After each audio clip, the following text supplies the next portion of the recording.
have a skate tied on the top of his head? Because I'm smarter than the average bear? Yeah. Remember that pick-a-nick basket-stealing bear from Jellystone Park? Yogi wasn't just Hanna-Barbera's breakout star. Yogi Bear is smarter than the average bear. He was television animation's first character successful enough to graduate from supporting player to leading man. Let's go find our cave, Yogi. Leave this nice house. Nothing doing, boo-boo. Today, we're counting down 20 shocking facts about the smarter-than-average bear who revolutionized Saturday morning television and nearly got sued into oblivion. Yogi was stolen from the Huckleberry Hound Show. Yogi Bear debuted as a supporting segment on The Huckleberry Hound Show in 1958. Yogi Bear there. And how do you do to you? And now, this is Huckleberry Hound. Appearing for only 7 minutes per episode. Audience response was so overwhelming that fan mail requested Yogi specifically rather than the show's title character. Hanna-Barbera recognized they'd accidentally created a breakout star and gave Yogi his own series in 1961, making him the first animated character to successfully transition from supporting player to headlining his own show. Boo-boo, we'll never eat that forest fare while I'm smarter than the average bear. Yeah. This graduation established a template the animation industry still follows. Test characters in ensemble formats, then spin off the popular ones. Huckleberry Hound faded into obscurity while his supporting character became iconic. The voice was a blatant Art Carney. People used to say, "You like grits?" I'd say, "Well, I like grits a little bit." Impression voice actor Daws Butler based Yogi's voice entirely on Art Carney's Ed Norton character from The Honeymooners, copying his speech patterns, vocal inflections, and New York accent without permission. This wasn't subtle homage.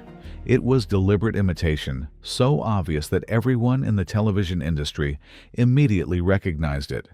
Art Carney was reportedly furious, but never sued, possibly because legal precedent for voice imitation didn't exist in 1958.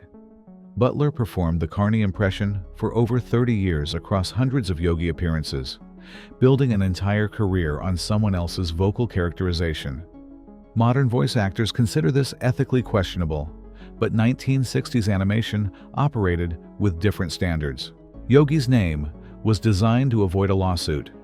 Hanna-Barbera named the character Yogi Bear as deliberate reference to famous baseball player Yogi Berra, hoping to capitalize on his celebrity recognition. However, they were terrified of lawsuit potential, so they added Bear to create plausible deniability, claiming the name referenced the animal species rather than the baseball star. Yogi Berra seriously considered legal action, consulting with attorneys about unauthorized use of his name and likeness. His lawyers advised that proving damages would be difficult since the cartoon actually increased his name recognition positively. Berra ultimately decided against suing, later admitting he enjoyed the association and appreciated that children knew his name because of the cartoon. Jellystone Park was obviously Yellowstone. The fictional Jellystone Park was Yellowstone National Park. Opening day of the season at Jellystone Park finds everything in readiness for the tourists. With one letter changed, another transparent attempt at brand association while maintaining legal distance. Every visual element copied Yellowstone, the geysers, ranger stations, forest landscapes, even the ranger uniforms. The National Park Service considered this unauthorized association problematic, worrying the cartoon would encourage visitors to feed real bears, creating dangerous situations.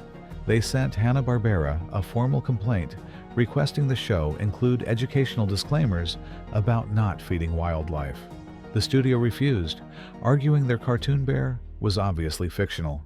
The Park Service eventually gave up, though internal documents show they blamed Yogi for increased bear feeding incidents throughout the 1960s. Ranger Smith was the show's real protagonist. Despite being the title character, Yogi Bear functioned as the antagonist, while Ranger Smith was the actual protagonist. I'll take a jar. Mr. Ranger, sir. Keep going, Yogi. Trying to maintain order and protect park visitors.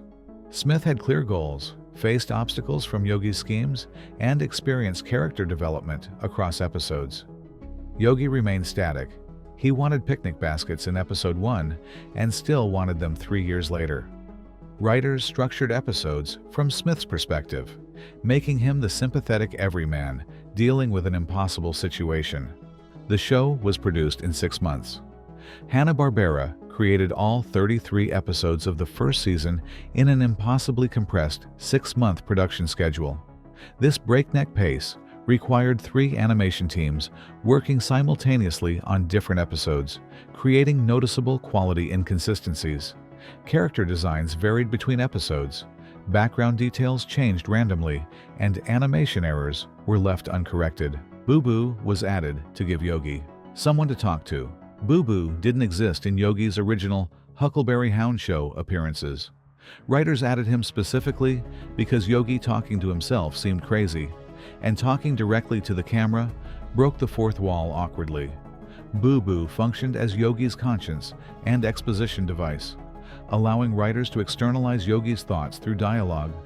The character had no personality beyond being smaller, younger, and more cautious than Yogi. The animation budget was $2,800 per episode.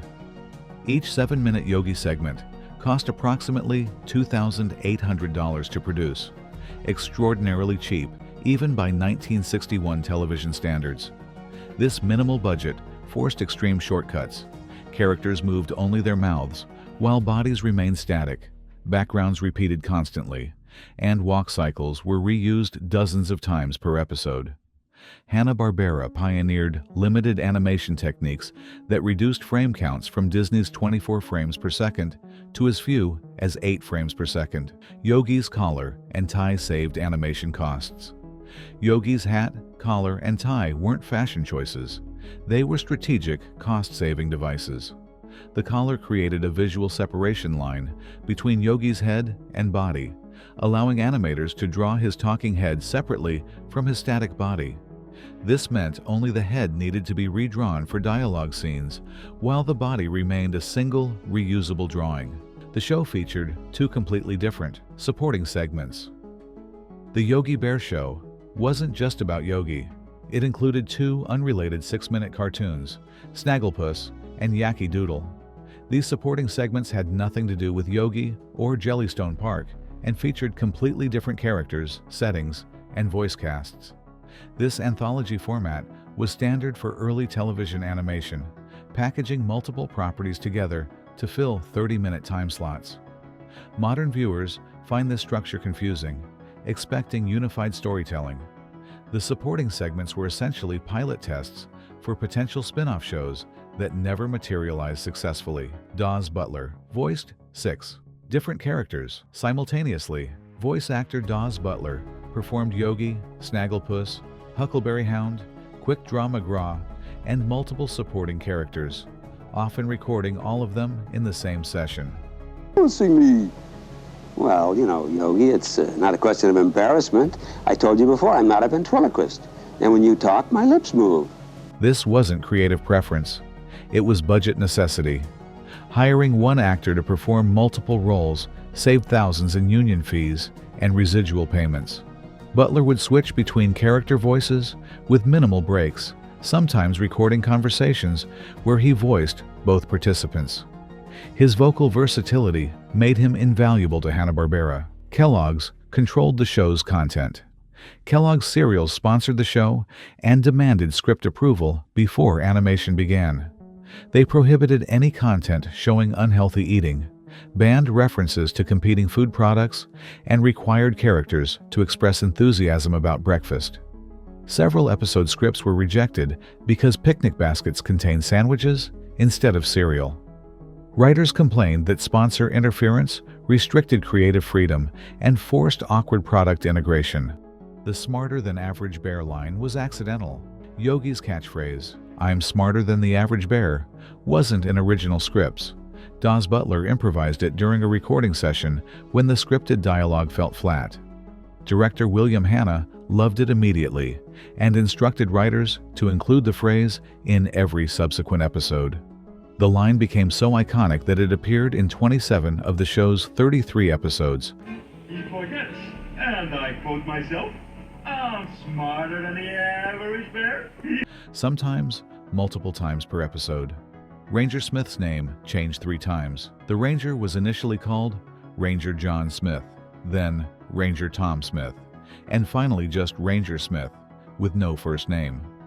This inconsistency resulted from different writers working on episodes simultaneously without coordination. By mid-season, producers decided to drop the first name entirely to avoid further continuity errors. Voice actor Don Messick performed the character with the same voice and personality regardless of name changes, so most viewers never noticed. The confusion revealed how chaotically the show was produced, with minimal oversight or quality control across episodes. The show was banned in several national parks. Multiple National Park Service locations, including Yellowstone, Yosemite, and Grand Canyon, banned Yogi Bear merchandise in their visitor centers and gift shops throughout the 1960s. Park officials argued the show encouraged dangerous wildlife interaction and undermined their safety education efforts. They specifically cited increased incidents of tourists attempting to feed bears after watching Yogi. Yogi's tie was different colors in different episodes. Continuity was not a priority. Yogi's tie appeared green in some episodes, red in others, and occasionally blue or brown, depending on which animation studio worked on that particular episode. His hat color also varied between episodes, sometimes appearing darker or lighter brown. These inconsistencies resulted from 6 different international animation studios working simultaneously on different episodes without standardized color guides. The show created the sympathetic thief cartoon archetype. Yogi Bear established a template copied endlessly: the lovable rogue who steals but remains sympathetic because he's charming, non-violent, and usually stealing from wealthy people who have plenty. This character type influenced countless future cartoon characters, from Bugs Bunny's trickster evolution to later creations like Swiper from Dora the Explorer. The formula worked because Yogi never hurt anyone, and his victims were usually portrayed as privileged tourists who could afford to lose a sandwich. Writers accidentally created moral complexity where theft was acceptable if the thief was likable, and victims were unsympathetic. Don Messick performed almost every other voice. While Daws Butler voiced Yogi and other lead characters, Don Messick performed virtually every supporting character, background voice, and animal sound effect throughout the series. Messick voiced Boo Boo, Ranger Smith, Cindy Bear, and dozens of one-off tourists, park visitors, and incidental characters. During recording sessions, Butler and Messick would perform entire episodes as a 2-person operation, creating all character voices and interactions between them. This extreme cost-saving measure meant the show's entire vocal universe was created by essentially 2 people, limiting character diversity but creating remarkable consistency. The show's cancellation was sudden and unexplained. The Yogi Bear Show ended abruptly in 1962 after only 2 seasons and 52 episodes, despite strong ratings and merchandise sales. No official cancellation announcement was made. New episodes simply stopped appearing. Cast and crew learned about cancellation from trade publications rather than network notification. The actual reason was never publicly disclosed, though industry insiders suggest sponsor conflicts and rising production costs contributed.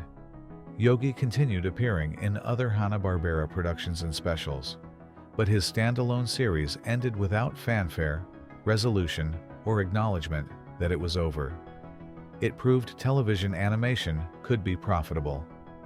The Yogi Bear Show was the first animated series to generate substantial profits from television broadcast alone, without relying on theatrical releases or merchandise to achieve profitability.